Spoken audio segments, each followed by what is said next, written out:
Bapak-bapak, ibu-ibu, saudara-saudara kaum muslimin rahimakumullah.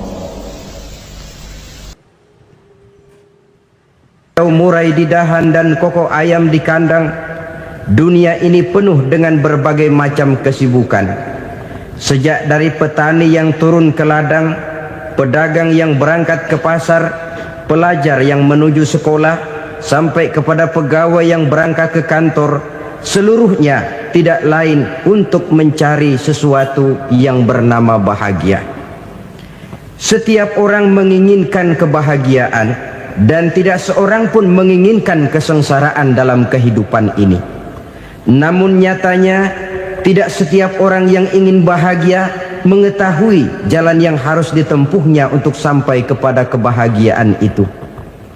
Maka pada kesempatan pertemuan kali ini, saya ingin menyampaikan sebuah hadis dari junjungan kita baginda Nabi besar Muhammad sallallahu alaihi wasallam yang termuat dalam kitab Mukhtarul Ahadits An-Nabawiyah, di mana beliau bersabda, arba'un min sa'adatil mar'i. Ada 4 perkara yang merupakan tanda dari orang bahagia. Saya mau tanya, di antara saudara-saudara yang hadir di sini, apa ada yang kepengen jadi orang sengsara? Ya. Seluruhnya tentu ingin mendapatkan kebahagiaan. Maka menurut resep dari Nabi kita, tanda orang bahagia itu 4. Jadi kalau saudara ingin bahagia, harus mempunyai 4 perkara ini. Yang pertama, orang bahagia itu kata Nabi, darun wasi'un. Punya rumah biar bagus asal gede. Enak ngaturnya, daripada sudah punya rumah kecil adanya di pinggir kali, gubuk, kalau hujan bocor miring lagi, kiamat. Loh, kalau gitu Islam materialis dong. Hadis ini boleh diartikan dengan makna hakiki, arti yang sebenarnya, boleh diartikan dengan makna majazi, arti kiasan. Kalau dia diartikan dengan arti kias, maka yang dimaksud darun wasi'un ay qalbun wasi'un. Rumah yang luas tidak lain daripada hati yang lapang. Karena di situ kunci kebahagiaan yang sebenarnya. Walaupun kita cuma tinggal di petak berukuran 2 kali 3 meter, kalau hati kita luas rasanya rumah itu. Tapi biar rumah kita halamannya saja puluhan ribu hektar, ada kolam renangnya, kamar tidurnya tidak lagi terhitung. Kalau hati yang menempati rumah itu sempit, maka akan terasa sempit jugalah rumah itu. Tempat bergantungnya tidak lain adalah hati. Marilah kita mencoba melihat berbagai pandangan orang tentang bahagia ini. Ada orang menyangka bahwa bahagia itu kalau dia mendapatkan harta yang sebanyak-banyaknya. Siapa yang banyak harta, dialah raja. Apa yang dia mau, seluruhnya bisa dibeli. Keamanannya, dia bisa menyewa petugas. Seluruh fasilitas untuk menyenangkan kehidupannya bisa dibeli. Pendeknya, hartalah segala-galanya dalam kehidupan. Sampai ada pepatah mengatakan, innad darahima fil amakini kulliha taksur rijala mahabatan wa jalala. Sesungguhnya harta, dinar, dirham, uang di mana-mana selalu bikin hebat orang yang memilikinya. Coba lihat, orang yang punya duit sama yang enggak punya duit, jangan gaya hidupnya, gaya jalannya aja lain. Wahia lisanun liman arada fasahatan, wahia silahun liman arada qitala. Uang adalah senjata yang paling ampuh bagi orang yang mau pergi perang, dan lidah yang paling fasih bagi orang yang mau bicara.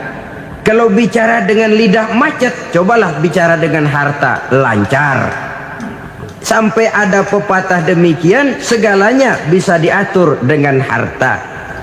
Maka di kalangan orang yang berpandangan semacam itu, seluruh kegiatan hidupnya hanya terfokus kepada bagaimana mengumpulkan harta yang sebanyak-banyaknya. Tidak peduli halal haram, tidak kenal sore pagi siang dan malam, tidak sempat sujud, jauh dari agama, jauh dari kehidupan yang bersifat ruhaniyah, jauh dari Allah dan sebagainya. Sampai dalam Al-Quran dikelompokkan dalam kelompok yang dinamakan lumazah. Allazi jama'a malahu wa 'addadah yahsabu anna malahu akhladah.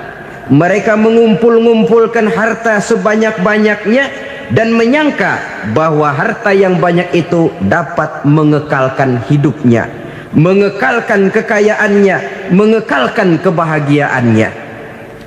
Saudara hadirin yang berbahagia, kalau pandangan hidup ini benar, artinya kalau harta memang merupakan satu-satunya hal yang dapat membuat orang bahagia, tentu di rumah mewah tidak akan pernah ada tangis derita. Tentu di satu tempat di mana fasilitas hidup serba menunjang tidak ada yang namanya penderitaan. Tapi suka dan duka, sedih dan gembira, senyum dan tawa adalah milik setiap orang, baik dia punya harta maupun dia tidak punya harta. Nyatalah bahwa harta semata-mata bukan merupakan jaminan bahwa orang akan bahagia, walaupun tanpa harta orang sulit untuk bahagia. Saya mau cerita, ada orang super kaya, namanya Aristotle Onassis, raja tanker Yunani. Dia punya kapal tanker saja konon sampai 11 banyaknya. Punya perusahaan penerbangan yang disebut Olympic Airlines. Punya hotel di berbagai kota besar di dunia ini, sejak dari New York, London, Paris, Rome dan sebagainya. Bahkan punya pulau yang dia namakan Pulau Scorpio. Ini kan namanya sudah kaya nggak tanggung-tanggung, punya pulau. Nah, dia punya 2 orang anak, yang satu laki-laki namanya Alexander, yang satu perempuan namanya Maria Onassis. Seluruh harapannya tertumpah kepada anak lakinya Alexander ini, yang akan meneruskan usahanya, meneruskan kekayaannya, meneruskan dinastinya. Apa yang terjadi? Ternyata anak yang dia harapkan yang bernama Alexander ini mati muda dalam kecelakaan pada waktu dia olahraga. Apa olahraganya? Namanya olahraga anak orang kaya, golongan jet set. Olahraganya olahraga pesawat terbang. Jatuh, ya nggak kapungut, habis mati. Tinggal satu anak perempuannya, Maria Onassis. Tapi anak perempuan ini juga malah urakan.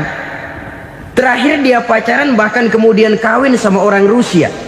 Rupanya Aristotle Onassis ini broken. Kekayaannya yang berlimpah ruah, perusahaannya yang begitu banyak, siapa yang akan meneruskan? Siapa yang akan menggantikan? Sampai kemudian dia mengurung diri di Pulau Scorpio dan mati di sana secara mengenaskan. Seorang multi-jutawan, seorang yang super kaya, mati menyendiri di pulau sepi. Ibarat kata pepatah, anak ayam mati di lumbung. Bukan kekurangan makanan, keurugan makanan. Begitu kehidupan Aristotle Onassis. Dan banyak orang-orang yang sudah demikian kaya sampai dibingungkan oleh kekayaannya sendiri. Telusurilah kehidupan David Rockefeller misalnya, Henry Ford misalnya, Adnan Khashoggi misalnya. Multi jutawan yang kadang-kadang dibuat keder oleh kekayaannya sendiri. Pantas ketika Imam Ali ditawarkan orang, "Ya Ali, kalau kepadamu disuruh pilih ilmu atau harta, kau pilih mana?" Ya jelas pilih ilmu dong. Kenapa? Pertama, ilmu kalau kita berikan kepada orang lain tambah.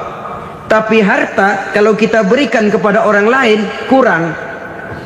Saudara punya uang 10.000, dibagi orang 5.000, jelas uang saudara berkurang. Tapi saudara punya ilmu diberikan kepada orang lain bisa, saudara pun makin mantap. Tidak lantas jadi bodoh karena ngajarin orang. Saudara bisa Fatihah lalu mengajarkan orang Fatihah. Orang bisa, saudara pun makin hafal. Tidak lantas setelah diajarin orang ilmunya hilang. Begitu datang dia minta orang, tolong ajarin saya Fatihah, udah habis, nggak ada.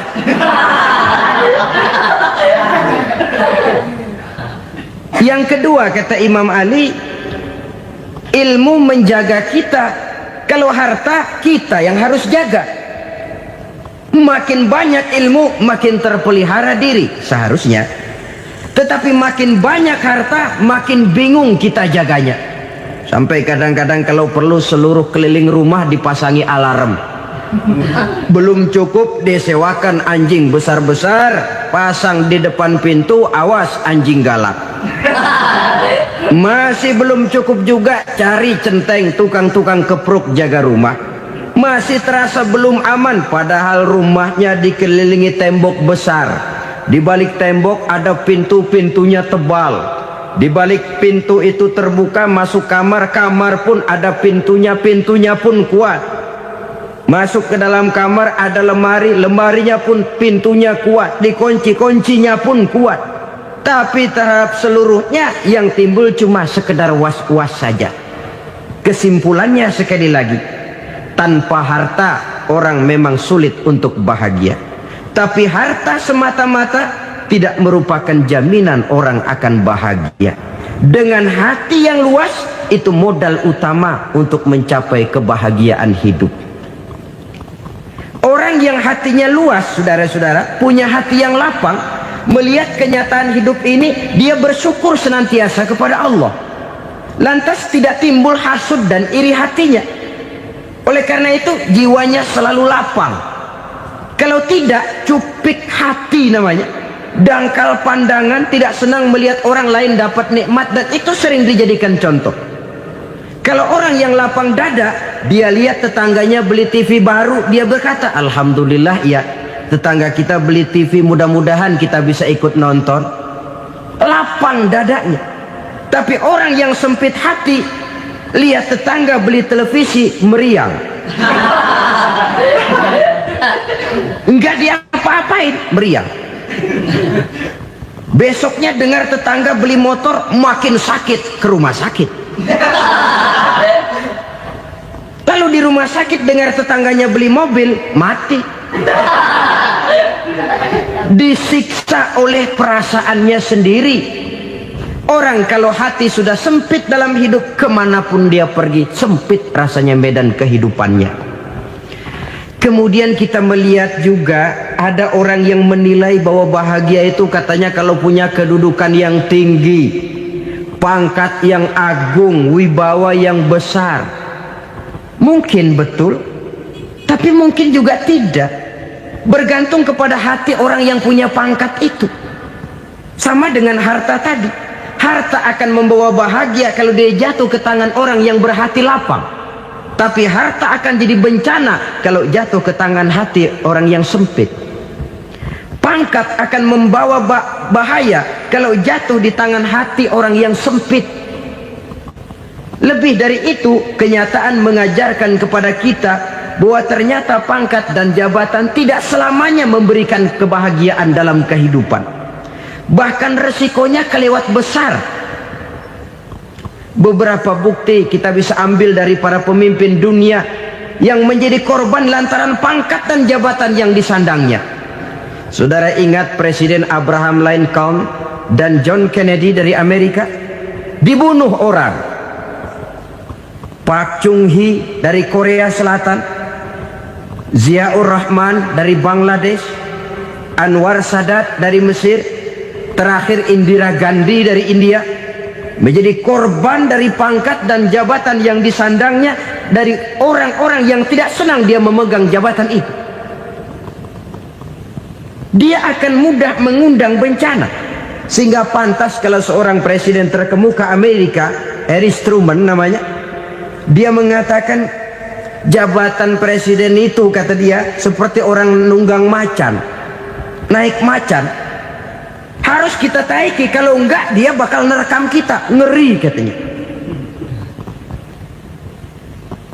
Adapun orang yang hatinya lapang, kalau dia menerima pangkat dan jabatan, dianggapnya itu satu kesempatan untuk berbuat baik.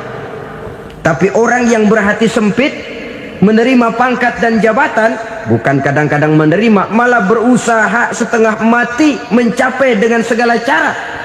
Kalau perlu jilat atas, jilat atas. Jadi golongan sumuhun dawu. Jadi kelompok kulon nuwun, yes sir, yang kerjanya cuma oke bos. Kalau perlu jilat atas, jilat atas. Kalau perlu injak yang bawah, injak yang bawah.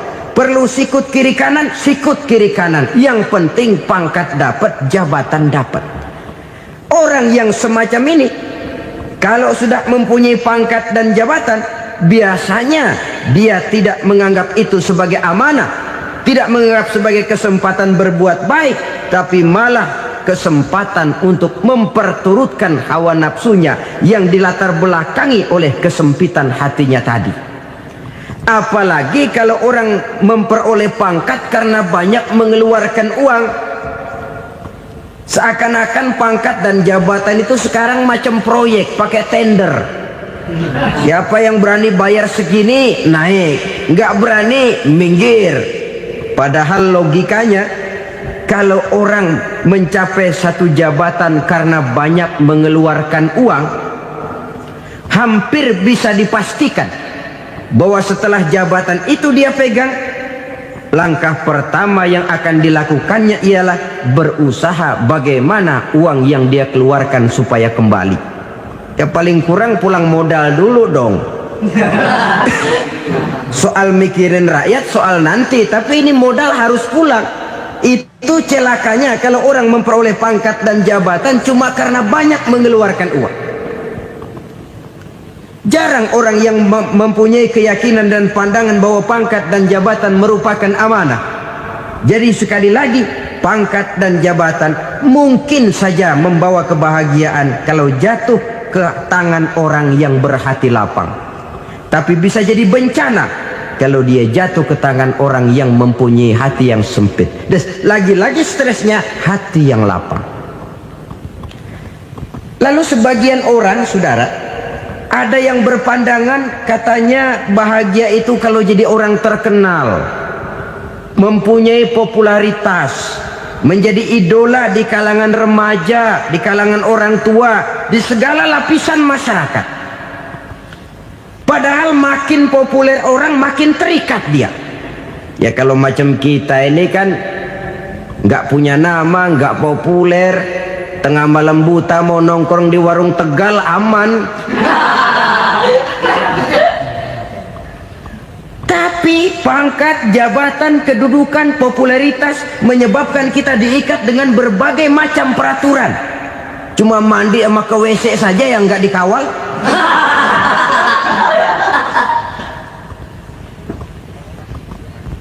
Benarkah popularitas, ketenaran membawa kebahagiaan? Mungkin. Ya, tapi mungkin juga tidak. Kenapa? Banyak orang-orang populer yang mengakhiri hidupnya secara tragis. Kita ambil beberapa nama. Di Amerika tahun 60-an ada bintang seksi paling terkenal yang dijuluki seks bom. Bom seks. Sampai sekarang jadi legenda, namanya Marilyn Monroe.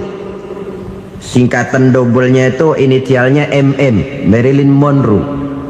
Terkenal, top, sampai dia mati tahun 62. Namanya sekarang masih saja dibicarakan orang.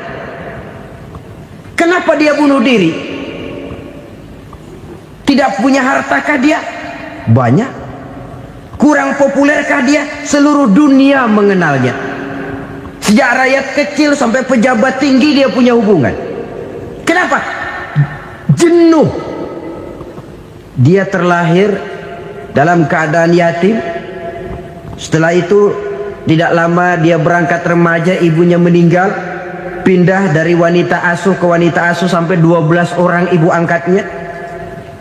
Dan kekecewaan yang paling parah, setiap laki-laki yang dekat dengannya hanya seperti kapal berlabuh, datang dan pergi silih berganti. Padahal dia merindukan seseorang yang bisa melindungi hidupnya. Dia rindukan itu dan dia tidak pernah menemukan. Itu yang akhirnya menyebabkan dia minum pil tidur kelewat dosis, minum obat tidur kebanyakan, ya tidur terus sampai sekarang.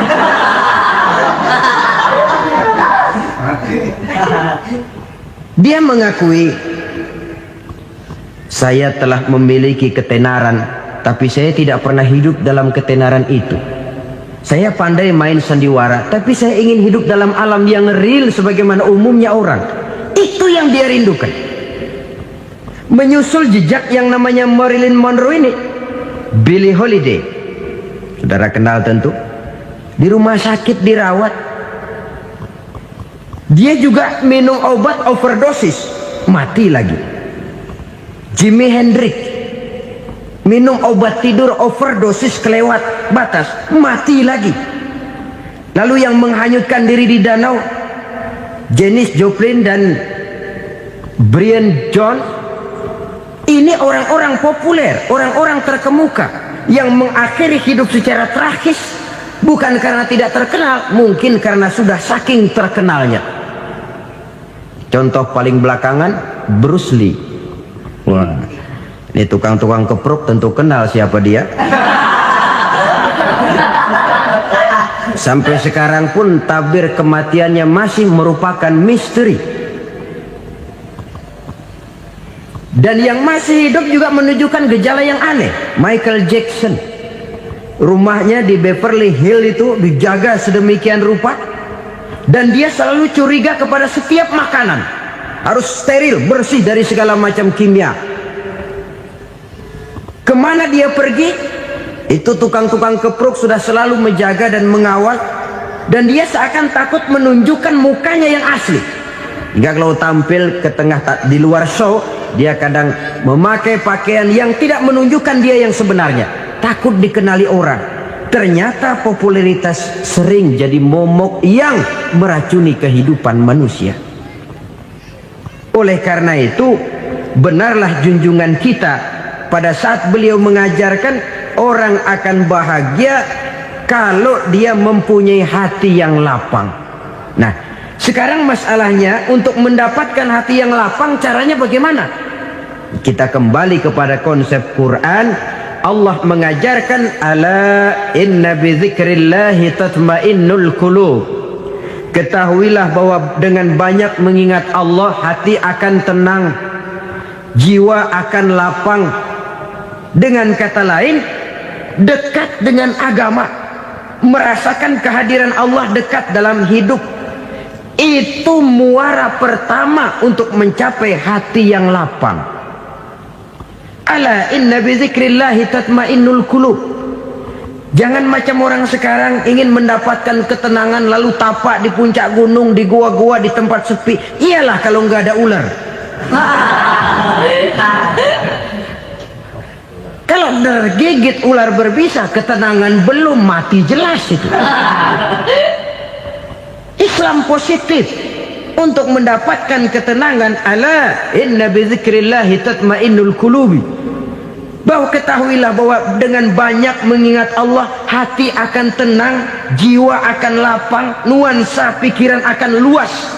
Karena yang namanya bahagia ada dimanapun manusia berada.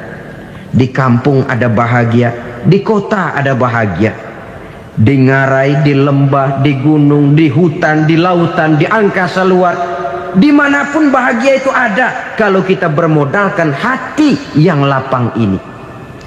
Dan hati akan lapang kalau kita dekat dengan agama. Dekat dengan harta buat sementara hati mungkin tenang, tapi ketenangan yang relatif dan temporer. Apalagi orang tiap kali tambah harta, tiap kali tambah rencana, itu wajar. Mungkin sebelumnya saudara berpikir, kalau punya duit 5.000 enak nih. Begitu punya duit 5.000, aduh sayang kalau 10.000 aja. Tiap kali tambah harta, tiap kali lain rencana. Makin banyak rencana, makin menjauhkan kita dari yang namanya ketenangan. Padahal ketenangan merupakan unsur utama untuk mencapai bahagia. Dan ketenangan itu bermuara dalam hati manusia. Tengoklah kehidupan ini. Orang yang banyak harta dengan orang miskin, berbedakah rasa sakit yang mereka tanggungkan? Rasanya tidak.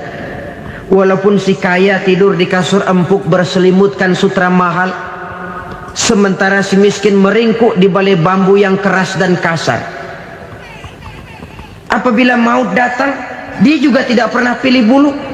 Maut datang menjemput si kaya di singgasana keemasannya, dikelilingi oleh para pengasuh, dayang dan inang serta para pengawal. Dan maut pun datang menjemput si miskin papa, sehingga ia tergelepar di tepian jalan. Kedua-duanya bernama mati. Kalau nyata bahwa sakit yang ditanggung si kaya tidak beda dengan sakit yang ditanggung si miskin, bukan harta semata yang membuat orang bahagia. Hati yang tenang, jiwa yang lapang penuh kedamaian karena banyak berzikir dan mengingat Allah, itu merupakan modal utama untuk mencapai sesuatu yang bernama bahagia.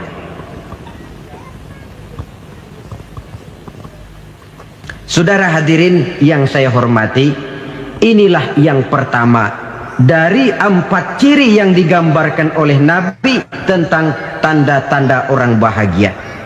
Dan harus berangkat dari yang pertama ini, hati yang lapang. Ini yang harus kita miliki lebih dahulu, baru nanti akan menyusul kepada poin yang ketiga, kedua dan selanjutnya.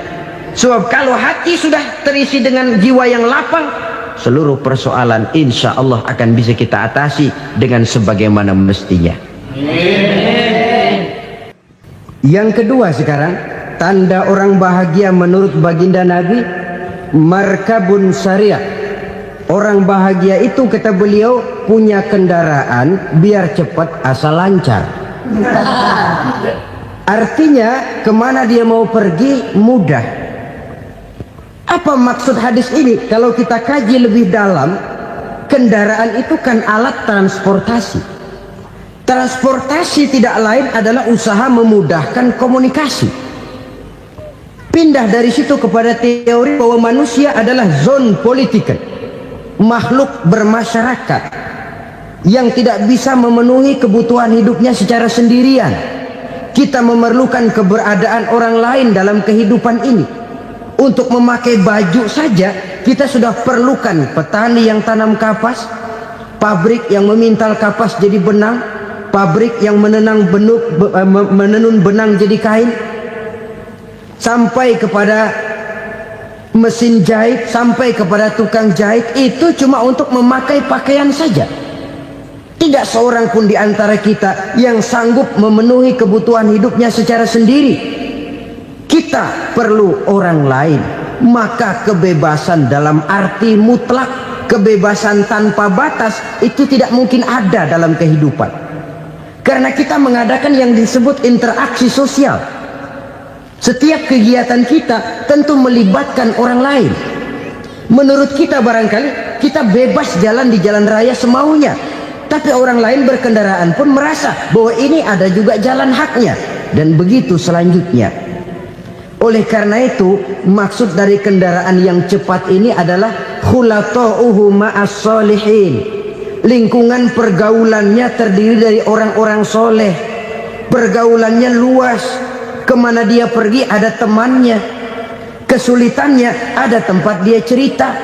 Dan kesulitan kalau sudah diceritakan kepada orang lain, taruh kata orang itu tidak bisa menolong, namun menceritakannya kepada orang yang kita percayai, kan paling kurang sudah mengurangi beban jiwa, mengurangi tanggungan batin, merasa masih ada tempat kita cerita. Maka lebih baik orang awam yang mau bergaul ketimbang orang setengah alim tapi ngunci pintu. Sebab nantinya akan timbul sikap picik, cupik pandangan, dan tidak luas menghadapi kenyataan dalam kehidupan ini. Namun yang harus kita garis bawahi, pergaulan memang mesti luas.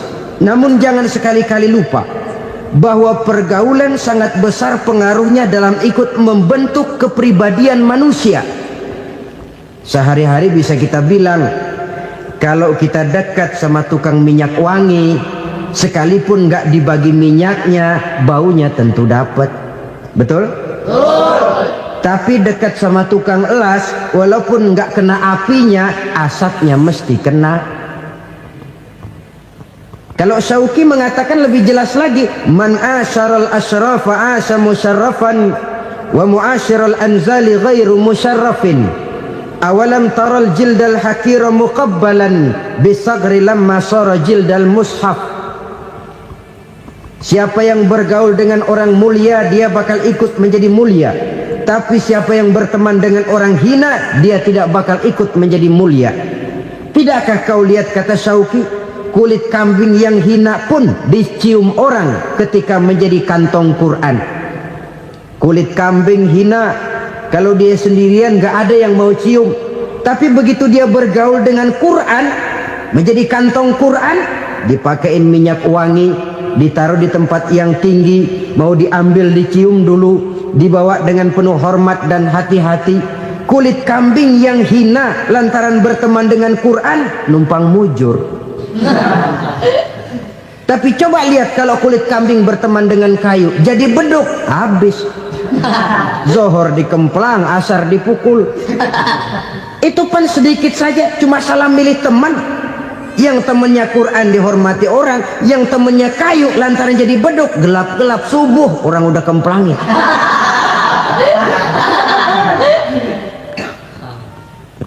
Maka terutama kepada adik-adik remaja yang masih mencari identitas diri, yang ibarat kaset masih kaset kosong, mudah diisi oleh apapun, pandai-pandailah memilih teman dalam bergaul. Karena banyak orang yang tadinya baik-baik, ketika terseret dalam pergaulan dengan orang yang tidak baik, kebaikannya menjadi lentur dan luntur. Tapi berapa banyak bajingan-bajingan tengik, orang-orang yang berlumur noda dan dosa, tiap hari melakukan maksiat, namun bergaul dengan orang yang baik-baik, pada akhirnya sedikit demi sedikit beringsut dan berangsur dia terbiasa mengikuti kebaikan-kebaikan. Saya tekankan ini kepada remaja karena mereka masih mencari identitas diri. Apa yang mereka lihat mereka mau, apa yang mereka dengar mereka ingin tahu. Coba lihat kehidupan remaja. Pulang nonton film Rambo, pengen jadi Rambo, gagah, maunya belekai melulu. Pulang nonton film Superman, pengen bisa terbang. Pulang nonton India, nyanyi melulu. Wajar, mereka masih mencari identitas diri. Saya ini sebenarnya siapa? Lingkungan, pergaulan akan membentuk itu. Karena itu pandai-pandailah bergaul, karena ia sangat besar pengaruhnya dalam ikut membentuk kepribadian manusia. Apalagi sifat yang jelek lebih cepat menularnya ketimbang sifat yang baik.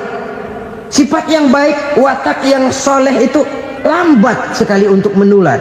Tapi yang tidak baik, kan prosesnya mah kalau remaja biasanya mula-mula dengar. Karena dengar lalu pengen tahu. Karena pengen tahu lalu ngeliatin. Begitu ngeliatin kan pengen nyobain. Setelah nyobain ketagihan. Nah, ini prosesnya. Yang namanya ganja, morfin, narkotik, awalnya kan begitu. Mula-mula dengar, katanya kalau sudah fly to the sky, sudah melayang ke langit, katanya disitulah puncak kebahagiaan. Mulanya cuma dengar. Karena dengar pengen tahu. Karena pengen tahu lalu ngeliat, kumpul sama orang yang suka ngeganja. Setelah ngeliat, nah pengen ngerasain. Begitu ngerasain enak juga, ketagihan. Kalau sudah ketagihan jadi penyakit kronis, bisa merembet kepada yang lain. Iya, kalau orang tuanya mampu untuk beli morfin, beli ganja. Kalau tidak kan pikirannya ngayap, jemuran siapa ya gue sabet.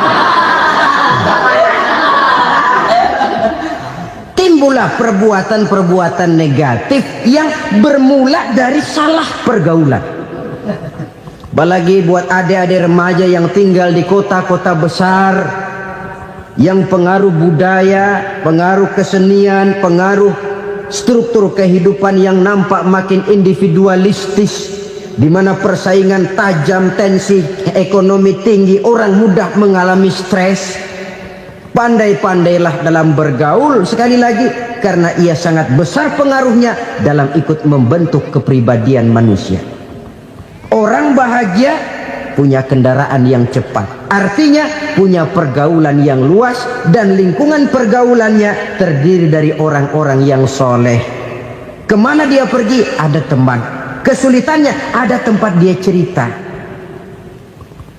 Tapi kalau sudah menyendiri, hidup sendiri, kesulitan dipikiri sendiri, bisa mati belum waktunya.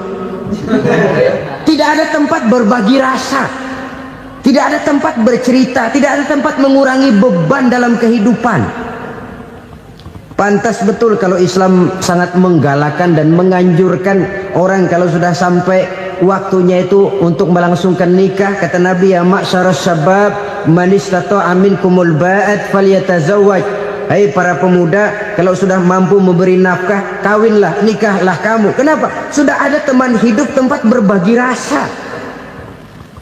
Kesulitan kalau ada tempat cerita akan lebih ringan ketimbang kita telan sendiri, walaupun bobot kesulitannya sama beratnya. Saudara-saudara kaum muslimin rahimakumullah, inilah ciri yang kedua, punya kendaraan biar cepat asal lancar. Kemana kita mau pergi gampang.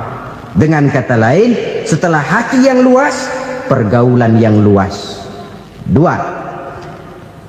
Yang ketiga sekarang, tanda orang bahagia itu menurut Nabi, misbahun mudhi'un, punya lampu yang terang. Oh, itu enggak problem. Sekarang sudah zamannya listrik masuk desa, Pak. Lampu sudah terang semua. Betul, kalau itu yang dimaksud. Tapi tidak cuma itu. Karena lampu yang dimaksud di sini, lampu yang akan menerangi seluruh perjalanan hidup. Dan perjalanan hidup itu sudah dimulai sejak kita terlahir ke alam ini, sampai masuk ke alam barzah, kumpul di padang mahsyar, sampai ke akhirat. Lampu yang menerangi itu yang diperlukan. Kalau lampu, katakanlah yang paling top sekarang kan lampu jenis Mercury. Taruhlah itu di rumah kita, dia cuma menerangi rumah kita, menerangi hati pun tidak sanggup. Bila kita masuk ke alam barzah, alam kubur, sanggupkah si Mercury yang begitu terang menerangi alam barzah kita? Tidak sanggup lagi. Sanggupkah lampu yang ratusan watt, bahkan puluhan ribu watt menerangi kehidupan di padang mahsyar? Tidak akan sanggup lagi. Kalau demikian, yang dimaksud lampu yang terang di sini apa? Tidak lain amal soleh, kebajikan yang kita lakukan dalam hidup. Itu yang akan jadi lampu penerang. Di dunia nama kita akan terang. Jasad kita boleh hancur terkubur tanah, tapi nama kita akan dikenang orang. Begitulah kalau orang meninggalkan kebajikan dalam hidup seperti sekarang. Ribuan orang tiap saat berziarah ke kubur Imam Syafi'i, ke kubur Imam Malik, ke kubur Imam Ghazali, ke kubur orang yang baik-baik, orang yang soleh-soleh. Kebajikannya yang ditinggalkan, yang mengukir namanya dengan tinta emas, sehingga saudara sudah terbaring di alam kubur. Orang lewat, Allah, ini kuburannya Fulan bin Fulan, dulu ini kebaikannya Masya Allah, saya ikut merasakan. Mari kita mampir sebentar, kita Fatihah, mohon disampaikan Allah pahalanya kepada almarhum. Al-Fatihah. Itu kalau orang baik-baik. Lalu saudara tanya, Pak, orang mati dikirimin Fatihah apa nyampe pahalanya? Saya jawab, kalau saudara nggak percaya, mati dulu dah. Nanti saya Fatihain, tungguin di sana. Umpama nggak sampai, balik lagi kemari. Sekarang ini kan maunya otak-otakan saja. Kalau nggak masuk otak, nggak percaya. Padahal alam gaib itu nggak bisa diotak-otakin. Sama saja dengan saudara pernah dengar cerita kapal tanpa emas tenggelam kan? Pernah nggak? Di mana? Ya, di laut Masa Lembo. Begitu ketampung Mas tenggelam, ratusan penumpang itu terjun ke laut, dipermainkan gelombang, berjuang menghadapi maut itu. Orang lagi timbul tenggelam di lautan, dihantam ombak, kita tengokin pakai helikopter. Pak, lagi timbul tenggelam ya? Iya, tolongin. Jangan khawatir Pak, nih saya kirim intan Pak, harganya 10 juta. Kira-kira orang yang timbul tenggelam di laut seneng nggak? Tidak. Kan mahal toh intan 10 juta. Kenapa dia nggak senang? Karena intan 10 juta dalam kondisi seperti itu tidak sanggup menyelamatkan dia. Dia akan girang kalau dikirimin ban mobil bekas, dikirimin papan terentang atau bambu. Intan yang 10 juta dia nggak girang, ban mobil bekas yang 1000 perak tuh pegang, itu yang dia girang betul. Inilah sebabnya Nabi berkata, mal mayyitu fi qabrihi illa kal ghariqil mutaghawwis. Orang yang meninggal di alam kuburnya seperti orang timbul tenggelam di lautan. Yantaziru da'watan min ahli, menunggu doa dari keluarganya yang masih hidup. Duh, bapak saya sudah meninggal, saya sayang benar sama dia. Kirimin kulkas ke kuburannya Itu sama saja dengan tadi orang tenggelam di lautan dikirimi intan yang harganya 10 juta, tidak sampai. Begitulah kalau kebajikan yang kita tinggalkan dalam hidup, sudah mati pun kubur kita masih diziarahi orang. Tapi kalau jahat yang kita tinggalkan, boro-boro lah orang mau doa lewat dekat kuburan kita juga serem. Tuh bajingan no, dulu mati dipendem di situ tuh. Jangan lewat situ, ntar kesurupan, jangan. Lewat saja orang ngeri. Konon lagi membacakan Fatihah dan mengirimkan doa. Hidup pada hakikatnya adalah kesempatan untuk berbuat baik. Maka sekali kesempatan itu diberikan, manfaatkan dengan sebaiknya. Sebab kesempatan kedua tidak akan pernah ada. Kesempatan berbuat baik di sini, di akhirat sudah pembalasan namanya. Sekali kesempatan itu dicabut, dia tidak akan pernah dikembalikan lagi. Kata Iqbal, hidup tidak mundur ke belakang, Bung. Berhenti diinjak orang, mundur hancur. Tidak ada kata mundur dalam hidup ini. Berhenti diinjak orang, mundur kecebur. Tidak ada kata lain, harus maju dalam kehidupan dalam artian yang positif. Hidup adalah kesempatan untuk mengumpulkan kebajikan yang sebanyak-banyaknya. Di situ nilai daripada manusia. Sekarang ini memang nggak kelihatan kok, orang yang banyak pahala sama yang banyak dosa nggak kelihatan kok. Barangkali kalau habis bikin dosa palanya pada benjol, mungkin orang takut sama dosa. Tapi sekarang sama saja, orang yang banyak dosa dengan yang nggak banyak dosa jalan bareng dari belakang, sama, nggak kelihatan beda. Tapi ada waktunya di mana pahala memegang peranan, di mana dosa diperlihatkan. Sama saja kalau kita bawa mobil siang, lampu kan nggak begitu berfungsi. Apa lalu bilang, alah ini lampu berat-beratin, copot-copotin aja dah. Tidak perlu begitu. Kenapa? Pada suatu saat malam senja akan datang. Bila matahari terbenam, senja pun datang, gelap mulai merayap, disitulah baru terasa perlunya lampu. Pahala begitu. Sekarang orang yang nggak ada pahalanya nggak kelihatan dalam kehidupan. Tapi pada suatu saat senja kehidupan akan datang.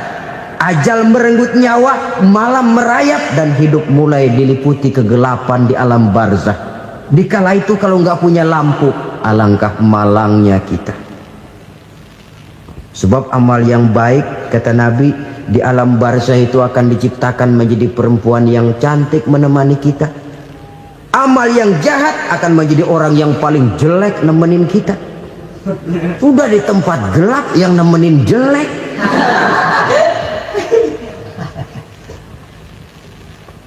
Kaum muslimin rahimakumullah.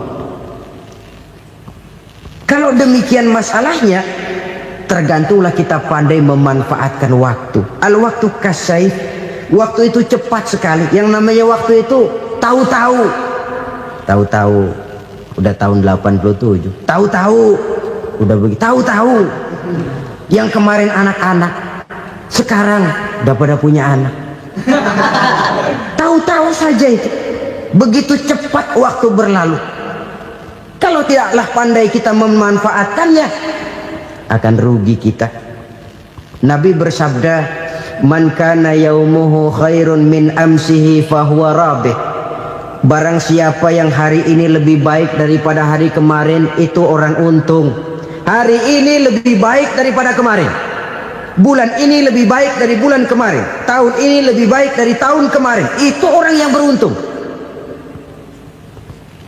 Tahun kemarin sembayangnya maghrib doang, sekarang udah tambah isya. Tahun kemarin cuman Idul Fitri aja ngancem bener, sekarang udah tambah Jumat, lalu tambah lagi maghrib, tambah lagi isya, dan selanjutnya. Hari ini lebih baik daripada kemarin, itu orang yang beruntung. Wa man kana yaumuhu mislu amsihi fahuwa khasir. Lalu barang siapa yang hari ini sama saja dengan hari kemarin, itu orang rugi.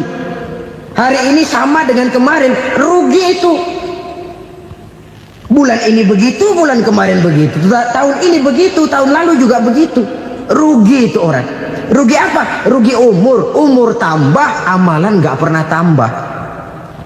Dan saya pikir lebih merupakan azab ketimbang nikmat kalau orang dikasih panjang umur cuma untuk numpuk dosa. Mending mana? Panjang umur banyak dosa sama pendek umur dikit dosa? Mending mana? Mending mana? Ya, paling mending tentu panjang umur banyak pahala. Tapi kalau tidak, sekali lagi, lebih merupakan azab ketimbang nikmat kalau orang diberikan panjang umur tapi cuma untuk sekedar menumpuk dosa. Kehilangan kesadaran bahwa dunia bukan terminal akhir dari satu perjalanan. Dia cuma halte di mana kita berhenti sebentar untuk menuju kepada terminal yang hakiki. Saudara-saudara kaum muslimin rahimakumullah, inilah lampu yang akan menerangi kehidupan. Amal yang kita lakukan di dalam kehidupan. Jadi yang dimaksud dengan lampu yang terang, kebajikan yang kita kerjakan dalam hidup.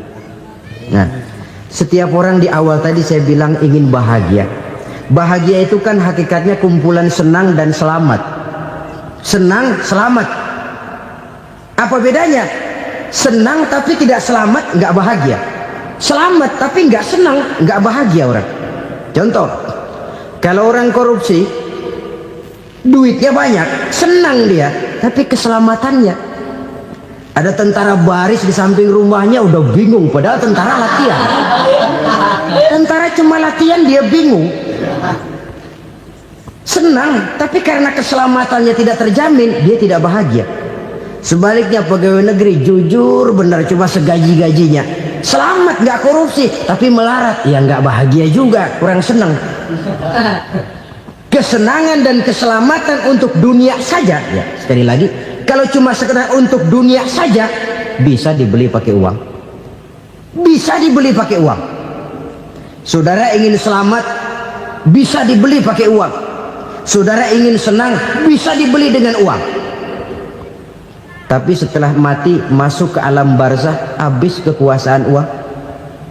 Nggak bisa lagi beli keselamatan pakai uang, tidak mungkin lagi membeli kesenangan dengan uang. Di situ pahala yang megang peranan. Makin banyak pahala, makin banyak saham untuk membeli kesenangan dan keselamatan, untuk memperoleh yang namanya bahagia. Dan jangan lupa loh, di alam barzah kita nggak sebentar, menunggu datangnya kiamat. Loh iya, kalau kita begitu dikuburin terus kiamat datang, untung. Tapi kalau masih harus 1000, 2000, puluhan ribu tahun yang akan datang, dalam satu penantian yang begitu lama, tanpa saham untuk memperoleh kebahagiaan, satu kemalangan yang tidak ada pernah putus-putusnya. Janganlah tergelincir oleh kebahagiaan sebentar yang menipu dengan mengorbankan kebahagiaan hakiki yang berjangka panjang. Apa artinya senyum sejenak kalau harus ditebus dengan tangis seumur hidup? Biarlah kita minum jamu, pahit memang, getir memang, tapi kan besok badan sehat. Daripada sekarang minum sirup, manis memang, enak memang, tapi bibir pada jontor besoknya.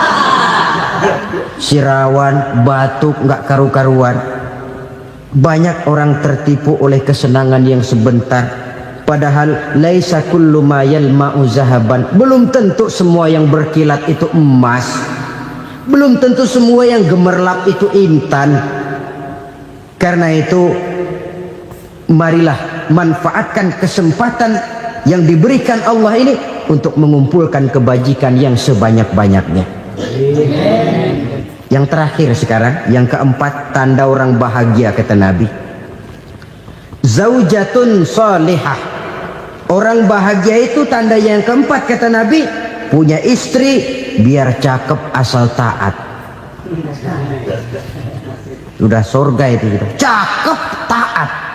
Istri kayak gitu, kalau belum mati jangan dikuburin dulu itu.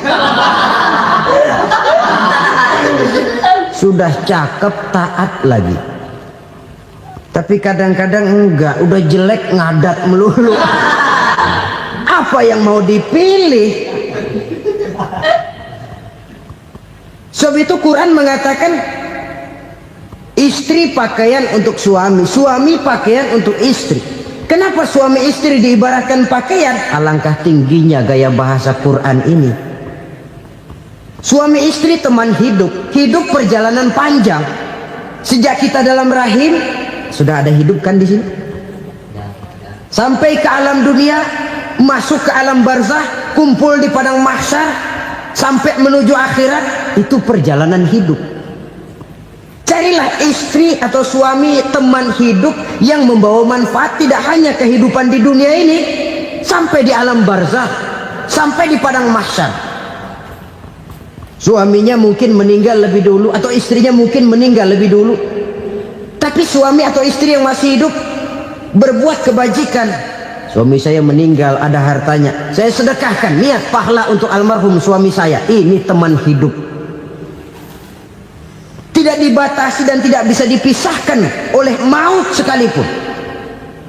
Zohirnya mungkin pisah, badannya mungkin pisah, tapi hatinya, jiwanya, kebersamaannya dalam menghadapi kehidupan.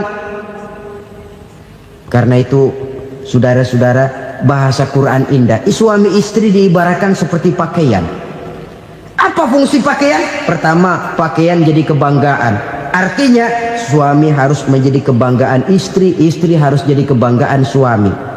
Yang kedua, pakaian itu kan fungsinya menutup aurat. Artinya sesama suami istri harus saling menjaga kekurangan masing-masing. Jangan malah sesama suami istri saling membongkar rahasia dan aibnya sendiri-sendiri. Istrinya diceritain jeleknya di mana-mana, atau suaminya dibongkar rahasianya di pasar umum. Itu sudah tidak lagi berfungsi sebagai pakaian. Kenapa semua ini diperlukan? Karena kita menyadari bangsa yang baik terdiri dari masyarakat yang baik. Masyarakat yang baik merupakan susunan dari warga yang baik. Warga yang baik adalah terdiri dari rumah tangga yang baik. Dan rumah tangga yang baik merupakan susunan dari pribadi yang baik. Dari situ langkah dimulai. Membangun satu bangsa yang baik diawali dengan membangun rumah tangga yang baik, dengan menciptakan pribadi-pribadi yang baik. Sehingga dari sini diharapkan berkembanglah nilai-nilai kebaikan. Orang akan bahagia mempunyai istri yang soleh. Kenapa? Tidak ada seorang suami bisa sukses jadi apapun dia, apapun profesinya. Dokterkah, kiaikah, mubalikah, petanikah, pengusahakah, pejabat tinggikah, tidak ada seorang suami yang bisa sukses tanpa peran serta istrinya. Walaupun memang peranan itu tidak begitu kelihatan, tapi sangat menentukan.